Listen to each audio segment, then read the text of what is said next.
जी तो गाइज़ अस्सलाम वालेकुम और उम्मीद है आप सब खैरियत से होंगे। काफ़ी टाइम बाद वीडियो बना रहा हूँ। पीछे में पूरा सर्कस चल रहा है बिल्लियों का।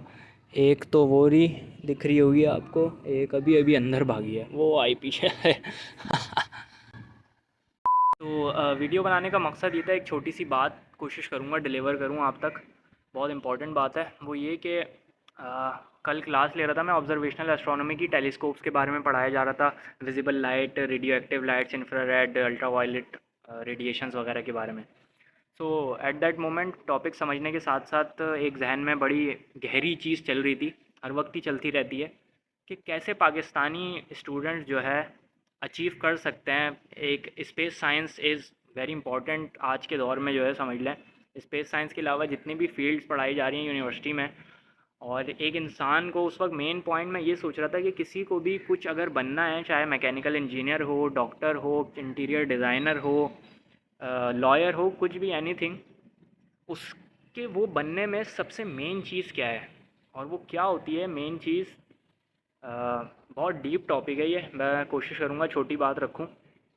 कि सबसे इम्पॉर्टेंट चीज़, किसी को भी अगर कुछ अचीव करना है तो उसके लिए होती है रिसोर्सेज।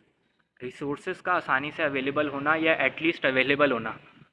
अ, ये जो वीडियो है इसमें छोटी सी मैं एक समझ लें लेसन दूंगा। वो हो सकता है अल्लाह ने अगर चाहा तो उससे जनरेशन्स पे इम्पैक्ट पड़े। अगर किसी ने वो बात मेरी समझ ली, उसको सीख लिया और उस पर अमल करना शुरू किया, तो हो सकता है इससे पूरी की पूरी जनरेशन्स चेंज हो जाए। वो क्या है कि रिसोर्सेज में टॉप ऑफ द लिस्ट मैं समझता हूँ कि बचपन से हमारे सिस्टम में फाइनेंशियल एजुकेशन को जो है टॉप प्रायोरिटी होनी चाहिए। रिसोर्सेज का मेरा क्या पर्सपेक्टिव है रिसोर्सेज को लेके, कि कोई भी स्टूडेंट है, उसको कुछ अगर बनना है, मैकेनिकल इंजीनियरिंग लेट सपोज वो कर रहा है, तो उसको सेमेस्टर फ़ीस भरनी है, तभी वो जो है आगे पढ़ पाएगा।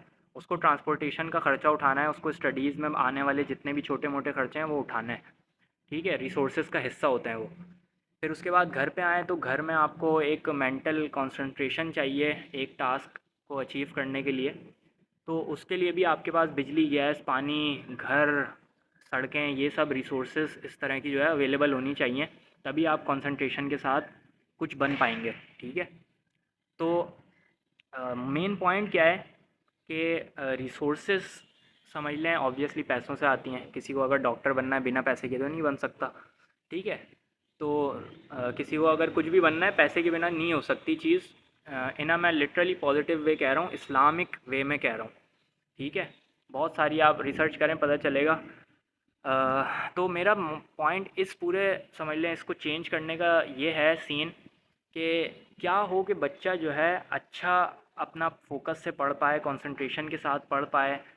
तो उसके लिए टॉप प्रायोरिटी जो है फाइनेंशियल एजुकेशन होनी चाहिए हमारे सिस्टम में, कि एटलीस्ट 13 से 15 साल की उम्र तक बच्चे को फाइनेंशियल एजुकेशन दी जाए। और फिर उसके बाद उसको ताकि पता हो कि अगर उसको कुछ भी बनना है तो किस तरह जो है वो अपने फाइनेंस को मैनेज करके जो है बन सकता है, उसके पास किस तरह रिसोर्सेज अवेलेबल हो सकती हैं कि वो जो है आगे बन पाएगा।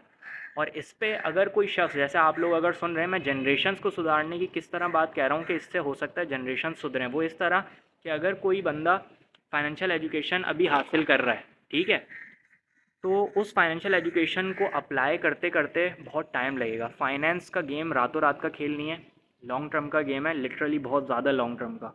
अगर कोई बच्चा, या कह लें कोई कौम कह लें जामे अल्फाज में, कोई कौम आज कुछ शुरू करे ना करना, तो उसका इम्पैक्ट एटलीस्ट 20-30 साल बाद जो है थोड़ा बहुत आना शुरू होगा। तो अब अगर हम इस चीज़ को अभी शुरू करें तो हमारे जो बच्चे और हमारे जो बच्चों के बच्चे होंगे ना, वो जो है इस चीज़ से फ़ायदा उठा रहे होंगे कि अगर हमारे पास रिसोर्सेज अवेलेबल नहीं है तो हम अभी से फाइनेंशियल एजुकेशन हासिल करें और फाइनेंशियल एजुकेशन को अप्लाई करना शुरू करें। तो हमारे जो आगे आने वाले बच्चे और बच्चों के जो बच्चे हैं ना, जो हमारे फ्यूचर जनरेशन्स हैं, उनके लिए फिर जो है हम समझ लें पैसे का, क्योंकि जब फाइनेंशियली एजुकेशन आपके पास होगी ना, फाइनेंशियल एजुकेशन, तो आपको पता होगा कि पैसे जो है किस तरह बनाए जाते हैं इन रियल वर्ल्ड। ठीक है, तो आपके पास पैसा होगा तो रिसोर्सेज अवेलेबल होंगी, रिसोर्सेज अवेलेबल होंगी तो आपके जो फ्यूचर में आने वाले बच्चे हैं, जनरेशन्स हैं, दूसरे जो लोग हैं जनरेशन्स के अलावा, जो आपके आसपास के जो लोग हैं, उनके जो बच्चे और फिर आगे जनरेशन चलेंगी, उनके लिए आसानियाँ होंगी। तो top of the list priority जो है ना, टॉप ऑफ द लिस्ट में कह लें फाइनेंशियल एजुकेशन होनी चाहिए। कुछ बुक्स हैं, मैं आपको बता देता हूँ, आप हो सकता है मैं बताऊँ आप पढ़ भी लें। तो एक तो मौलाना मौदूदी की किताब लिखी है, वो मैंने पढ़ी नहीं है, बट उसका एक चैप्टर मैंने पढ़ा और वो समझ लें बहुत इंपॉर्टेंट है। वो बुक का नाम है ज़कात। ज़कात में उन्होंने इस्लामिक फाइनेंशियल सिस्टम को भी जो है ना काफ़ी अच्छे से बताया हुआ है। बाकी एक रॉबर्ट कियोसाकी की बुक है रिच डैड पुअर डैड, वो आप पढ़ सकते हैं। फाइनेंशियल एजुकेशन में बहुत समझ लें टॉप पे चल रही है वो पूरी दुनिया में। बाकी 2020 में लिखी गई साइकोलॉजी ऑफ मनी है मॉर्गन हाउसल की, वो आप पढ़ सकते हैं। तो इनसे आपको पता चलेगा कि फ़ाइनेंस किस तरह काम करता है, पैसा। तो ये हमारे सोसाइटी में खैर कॉन्सेप्ट ही चेंज है।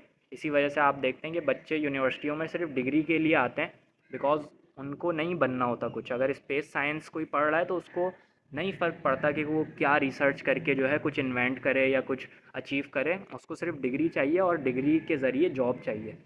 तो इस सिस्टम को चेंज आहिस्ता आहिस्ता ही किया जाएगा। और बाकी इस तरह की वीडियोस मेरी कोई देखना पसंद नहीं करेगा, बिकॉज़ स्टैटिक हैं, एक बोले जा रहा हूँ मैं सिर्फ, तो फ़ायदा नहीं है। ठीक है, एक वीडियो इंपॉर्टेंट वीडियो पे मैं काम कर रहा हूँ और उसके बाद जो है इंशाल्लाह, वो बहुत इंपॉर्टेंट वीडियो है, एडिटिंग वगैरह में टाइम लग रहा है, उसको भी इंशाल्लाह अपलोड करूँगा 2-3 हफ्ते के अंदर अंदर। सो आई होप इस वीडियो से कुछ ना कुछ आपने सीखा होगा। बाकी अगर अल्लाह ने चाहा तो हो सकता है मेरी ये वीडियो बहुत फ़ायदेमंद बन जाए बहुत सारे लोगों के लिए। बाकी इंशाल्लाह अगले किसी कंटेंट के साथ अगली वीडियो में मुलाकात होगी, तब तक के लिए अल्लाह हाफ़िज़।